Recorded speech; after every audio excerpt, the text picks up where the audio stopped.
Hurriyat conference gap की सदर कदल चलो काल को बनाया इंतजामिया ने आज नाकाम। पांच शहर में तीसरे रोज बगैर ऐलान कर्फ्यू रहा नाफिज। वादी बर में हमगीर हड़ताल, कई मकामात पर झड़पे, मुतअद्दिद अफराद जख्मी। खबरों की तफसील। 12वीं जमात के मासूम तालिब इल्म की हलाकत के खिलाफ हुर्रियत कॉन्फ्रेंस गाप की तरफ से दी गई हड़ताली काल पर आज वादी में हमगीर हड़ताल के दौरान पांच शहर, बटमालू, बेमना, हैदरपोरा, कालपोरा के अलावा दीगर इलाकों में पुरतशद्दुद एहतजाजी मुजाहरों के बीच मुश्तिल नौजवान ने फोर्सेस पर जबरदस्त संगबारी की, जिन्हें मुंतशिर करने के लिए फोर्सेस को अंधाधुंध लाठीचार्ज, टेरगेस शेलिंग और हवाई फायरिंग करना पड़ी, जिसके नतीजे में कई फोर्सेस एहलकारों समेत 20 अफराद जख्मी हुए। इस दौरान पुलिस ने सदर कदल चलो प्रोग्राम को नाकाम बनाते हुए सईद अली शेख गिलानी को हिरासत में रखकर मीरवाइज उमर फारूक, मोहम्मद अशरफ सहराई, नईम अहमद खान समेत निसफ दर्जन अलहद के पसंद लीडरान को घरों में ही नजरबंद कर रखा, जबकि पुलिस ने पांच शहर के रनवारी, खानियार, महाराजगंज, नवहट्टा, सफा कदल पुलिस थानों के तहत आने वाले इलाकों में आज भी मुमकिन एहतजाजी मुजाहरों को रोकने के लिए गैर एलानिया कर्फ्यू का निफाज बदस्तूर जारी रखकर हजारों नफूस पर मुश्तमिल आबादी को घरों में महसूर कर दिया। ताहम सख्त तरीन नाकाबंदी के बावजूद सीनियर हुर्रियत लीडर पीर सैफुल्लाह और आसिया अंद्रावी सदर कदल पहुंचने में कामयाब हुए, जहां उन्होंने ताज़ियती इजलास से खिताब किया। आबी गुजर में दिन भर पुलिस और संगबारी करने वाले नौजवानों के दरमियान झड़पों का सिलसिला जारी रहा।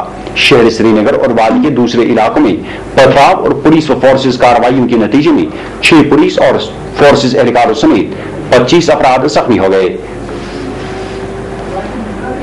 छतबल इलाके में आज भी हड़ताल के दौरान फोर्सेस और नौजवान के माबेन पुरतशद्दुद झड़पें जारी रही, जिसके दौरान निसफ दर्जन अफराद के जख्मी होने की इत्तलात मौसूल हुई हैं। हमारे नुमाइंदे के मुताबिक छतबल में आज सुबह नौजवानों ने जुलूस निकालने की कोशिश की और सैर कदल चलो के नारे बुलंद किए।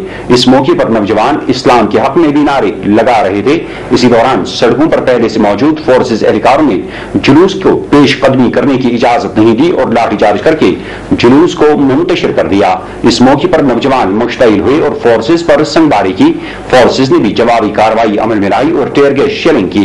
दिन भर जारी रहने वाली इन झड़पों में निसफ दर्जन अफराद जख्मी हो गए।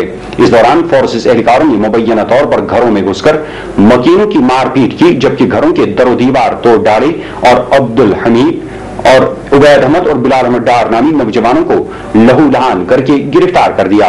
इसी दौरान आज बेमना में भी फोर्सेस और नौजवान के दरमियान वक्फे वक्फे से दिन भर झड़पें जारी रही और तरफेन ने आजादाना तौर पर एक दूसरे पर संगबारी का इस्तेमाल किया। मिराजुद्दीन और सैयदा आसिया अंद्रावी समेत कई लोग सैदकल पहुंचने में कामयाब हो गए, जहां उन्होंने तुफैल अहमद के वालिदैन के साथ हमदर्दी और ताजियत का इजहार किया। इस मौके पर तकरीर करते हुए पीर सैफुल्लाह ने कहा कि अगर उमर अब्दुल्ला में जर्रा बराबर भी इखलाक की जरूरत है तो उन्हें तुफैल अहमद के कत्ल नाहक की जिम्मेदारी कबूल करते हुए अपने ओहदे से मुस्तफी होना चाहिए।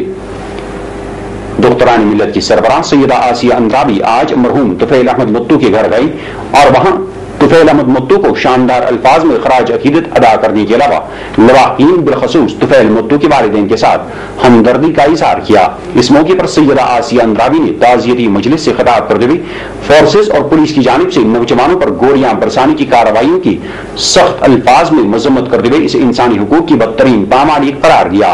उन्होंने कहा कि इंतजामिया की तरफ से ताज़ियत पुरसी पर कदगन लगाना काबिल मजम्मत है और इसकी जितनी भी मजम्मत की जाए कम है। सैयदा आसिया अंद्रावी ने कहा कि रियासत अवाम की जद्दोजहद मबनी बरहक है और हुसूल मकसद तक जद्दोजहद जारी रहेगी। इधर दुख्तरान मिल्लत की सरबराह ने बाबा गुलाम शबाद शेख यूनिवर्सिटी में तलबा पर एसओजी की तरफ से तशद्दुद ढाए जाने की शदीद अल्फाज में मजम्मत की है।